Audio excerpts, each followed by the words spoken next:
Muy buenas noches a todos, yo soy Rafael Mendy Alemán y hoy hablaremos sobre el amparo directo en materia laboral.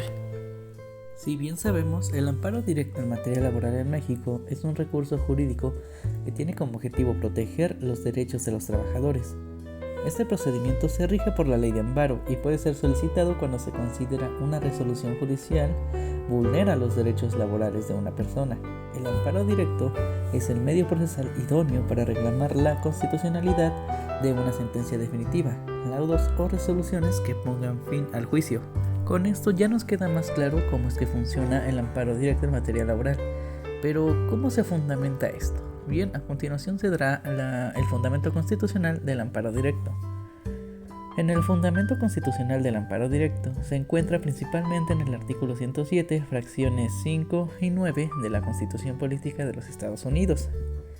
La fracción 5 nos dice que la competencia de los tribunales colegiados en este circuito para conocer los amparos directos define que el amparo directo procede contra sentencias definitivas o laudos que pongan fin al juicio, dictados por los tribunales judiciales, admitiéndolos o del trabajo y en que no sean susceptibles de recurso ordinario. Esta fracción se sienta en las bases para la procedencia del amparo directo como un mecanismo de control judicial sobre las resoluciones de otras autoridades. La fracción 9 regula el recurso de revisión de amparo indirecto.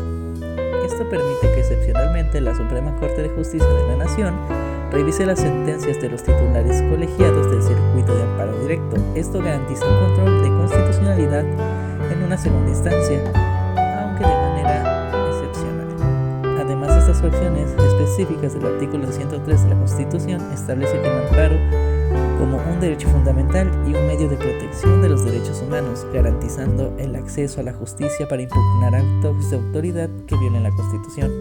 El amparo directo, como una de las vías del amparo, se encarga dentro del derecho fundamental.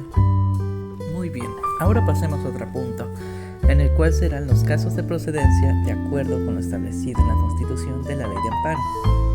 Bien, de acuerdo con la Constitución Política de los Estados Unidos Mexicanos y la Ley de Amparo en materia laboral, el amparo directo procede contra lo que son laudos y resoluciones que pongan fin al juicio de amparo indirecto.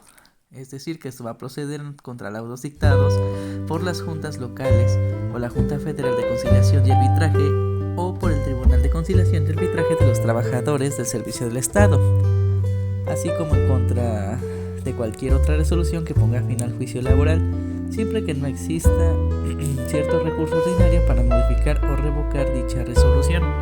Otro caso de procedencia serían las violaciones procesales que trascienden al resultado al fallo. Es decir, que incluso si existen recursos ordinarios, el amparo directo procede si durante el procedimiento laboral se cometieron violaciones procesales que afectaron las defensas del trabajador y trascendieron al resultado del laudo en la resolución final. En este caso, no es necesario agotar los recursos ordinarios si la violación procesal es tan grave que afectó sustancialmente el derecho de la defensa del trabajador. Pasando a otro punto, ahora nos enfocaremos en las clasificaciones de las violaciones. ¿Qué es decir con esto? La clasificación de las violaciones en el amparo directo en materia laboral en México no se establece de forma taxativa a la ley, sino que se deriva de la interpretación jurisprudencial y la doctrinal. Sin embargo, podemos identificar dos grandes categorías con subclasificaciones. Una de estas violaciones sería las violaciones de fondo. Estas se refieren a errores en la aplicación del derecho sustantivo laboral, es decir, errores en la interpretación y aplicación de las normas laborales que determinan los derechos y las obligaciones de las partes. Por ejemplo, como la mala aplicación de la ley, la violación de los derechos fundamentales, una violación incorrecta de la prueba o en su caso la omisión de resolver puntos esenciales. Otra clasificación son las violaciones procesales, que estas se refieren a errores cometidos durante el procedimiento laboral que afectaron el derecho o la defensa del trabajador y transfirieron un resultado al fallo. Para que una violación procesal sea motivo de amparo directo, deben cumplirse ciertos requisitos de que la violación afecte las defensas del quejoso y la transparencia al fallo. Una de estas son las violaciones al debido proceso, donde se violaron garantías esenciales del debido proceso, como el derecho al ser oído, al presentar pruebas, a la defensa, a la imparcialidad del tribunal, etc. Así como las violaciones a las reglas del procedimiento, es decir, que se incumplieron las normas procesales establecidas en la Ley Federal del Trabajo o en otras leyes aplicables, afectando el derecho de la defensa del trabajador. Otra es el desistimiento indebido de pruebas, que es donde el tribunal laboral desmitió indebidamente pruebas relevantes presentadas para el trabajador, impidiendo así una adecuada defensa, así como la importancia de la transparencia al fallo. Es crucial para destacar que el amparo directo, no todas las violaciones procesales son susceptibles de ser revisadas. Y llegando al último punto, hablaremos sobre los requisitos y presentación de la demanda de amparo directo. Bien, para los requisitos de la presentación de una demanda de amparo directo en materia laboral en México, se proporciona de la siguiente manera, que es la legitimación, es decir, que la demanda debe ser presentada por una persona física o moral a quien afecte directamente el laudo o la resolución reclamada, según el artículo 6 de la Ley de Amparo.